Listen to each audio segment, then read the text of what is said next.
কক্সবাজার, মহেশখালী, কুতুবদিয়া ও উপকূলীয় অঞ্চলে জলদস্যুদের উপদ্রব বৃদ্ধি পেয়েছে বলে জানা যায়।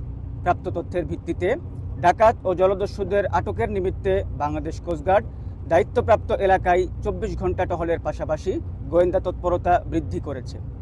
এছাড়াও আধুনিক সক্ষমতা ও প্রযুক্তি নির্ভর জাহাজ ও উচ্চ গতিসম্পন্ন স্পিডবোটের মাধ্যমে টহল, রাডার ব্যবহার, অটোমেটিক আইডেন্টিফিকেশন সিস্টেম, ভিএইচএফ এবং ইউএইচএফ কমিউনিকেশন সিস্টেমের মাধ্যমে আমরা বাংলাদেশের সমুদ্রসীমা এবং উপকূলে নিয়োজিত সকল জাহাজ এবং সন্দেহভাজন বোটের গতিবিধি পর্যবেক্ষণ করে থাকি। যার ফলশ্রুতিতে আপনারা ইতোমধ্যে জেনেছেন, গত 2 মাসে কোস্টগার্ডের একাধিক বিশেষ অভিযানে 4টি আগ্নেয়াস্ত্র, 17টি দেশীয় অস্ত্র, 30 জন ডাকাতকে আমরা আটক করতে সক্ষম হই।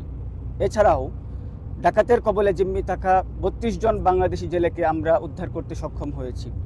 এরই ধারাবাহিকতায় আজ 27 ফেব্রুয়ারি 2026 তারিখ শুক্রবার Bangladesh coastguard base Chattogram, coastguard জাহাজ কুতুবদিয়া, বিসিজি স্টেশন কক্সবাজার, মহেশখালী, মাতারবাড়ি এবং শাহপুরী এর সমন্বয়ে কক্সবাজারের কুতুবদিয়া, মহেশখালী ও তৎসংলগ্ন এলাকায় ডাকাত ও জলদস্যু নির্মূলে এবং সমুদ্রে মৎস্য আহরণে নিয়োজিত জেলেদের সার্বিক নিরাপত্তা নিশ্চিতকরণে আমরা সারাদিনব্যাপী সাঁড়াশি অভিযান পরিচালনা করছি। দেশের সাগর, নদীপথ এবং উপকূলের সার্বিক নিরাপত্তায় বাংলাদেশ কোস্টগার্ড ভবিষ্যতেও এই ধরনের অভিযান অব্যাহত রাখবে। এই মুহূর্তে সাগরে জলদস্যু বেড়ে যাওয়ার কারণ হিসেবে যদি আপনারা মনে করেন, নির্বাচনের সময় আমরা আমাদের ডিপ্লয়মেন্ট বাড়িয়েছি এবং এর সুযোগ নিয়ে সাগরে জলদস্যুদের প্রভাব বৃদ্ধির একটি আশঙ্কা ছিল, যার পরবর্তীতে আমরা এখন আমাদের তৎপরতা এবং গোয়েন্দা নজরদারি আরও বৃদ্ধি করেছি। আপনারা যেমনটি দেখতে পাচ্ছেন, বাংলাদেশ নৌবাহিনীর জাহাজ এবং বাংলাদেশ কোস্টগার্ড জাহাজ সার্বক্ষণিক বাংলাদেশের উপকূলীয় জলসীমায় টহলের মাধ্যমে আমরা সমস্ত তথ্য সরবরাহ করছি। কোনো জলদস্যু কিংবা কোনো জেলের পক্ষেই আমাদের নজরদারি এড়িয়ে কোনো রকম অন্যায় করা সম্ভব না। আমরা আমাদের গোয়েন্দা নজরদারি এবং টহল কার্যক্রম চালু রাখছি।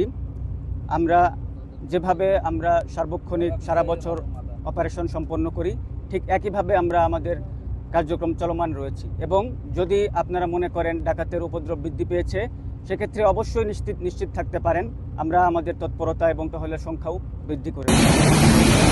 আমাদের